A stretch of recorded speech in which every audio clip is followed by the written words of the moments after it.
mentioned that Barry is an old-timer here in Gaylord. Well, he worked for his father, Ron Otto, who was at Garland, and they were at the, Barry was in right at the beginning of the Mecca, like 25 years ago, and Garland, of course, is the place with the greatest log cabins and lodge east of the Mississippi. Talk a little bit about what it was like over there and all the golf courses you had there. You know, it was a fun ride over there.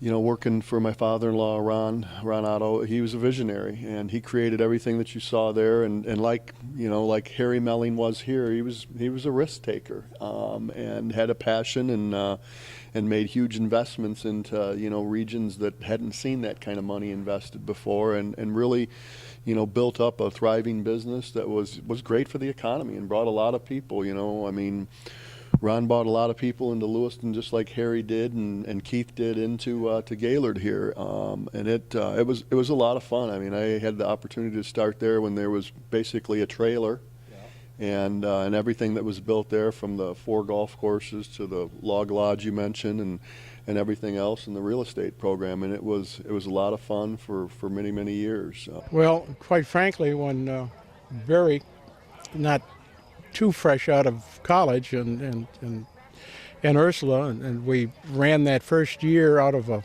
mobile home, the ruins, the smoke almost still, you could smell it from the last fire. It was a terrible fire. At that point, we really weren't thinking about where it is today. But I'll tell you, by the second year, and we saw the demand, and we really worked and planned, and then we could see what was going to happen here in northern Michigan, and we had to grab our position. I think when Garland was founded back in 1951, there were 250 some golf courses in the state of Michigan. Now I think there are over 900 golf courses. Something like that. You know, I believe with the private ones closer to 1,200. Really? Yeah. Really?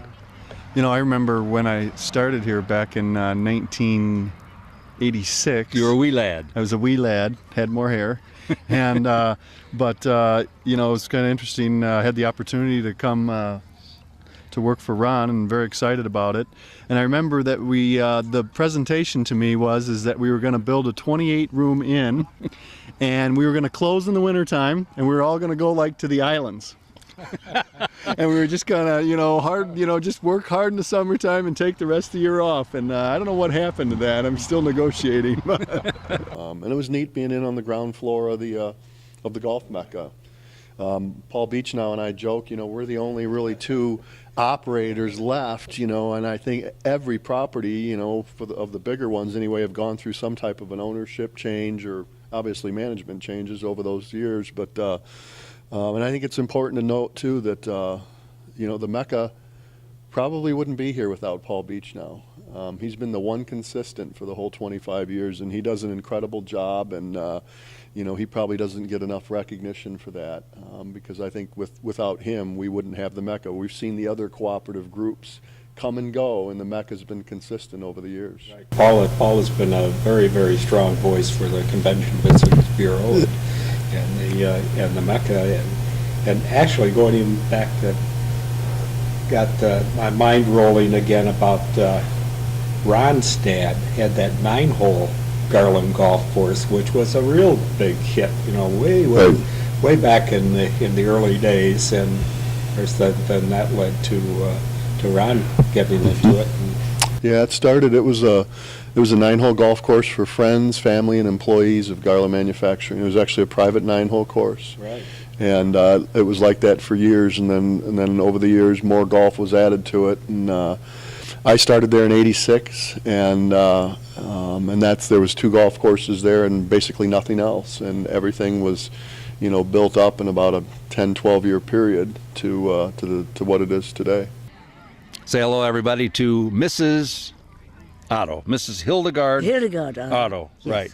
This is Ron's mother and Herman Otto's widow.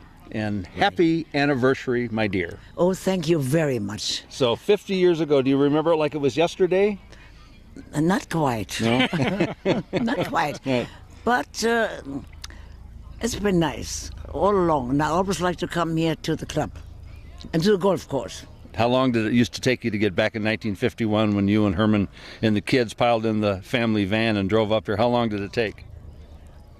Oh, 4 hours. 4 hours? 4 yeah. hours, yes. Oh, if you want to know, when we came here, and they were, farmers know, somebody was doing something with a machine, and I asked my husband, what are they doing here? And he says, well, I think they're making a golf course.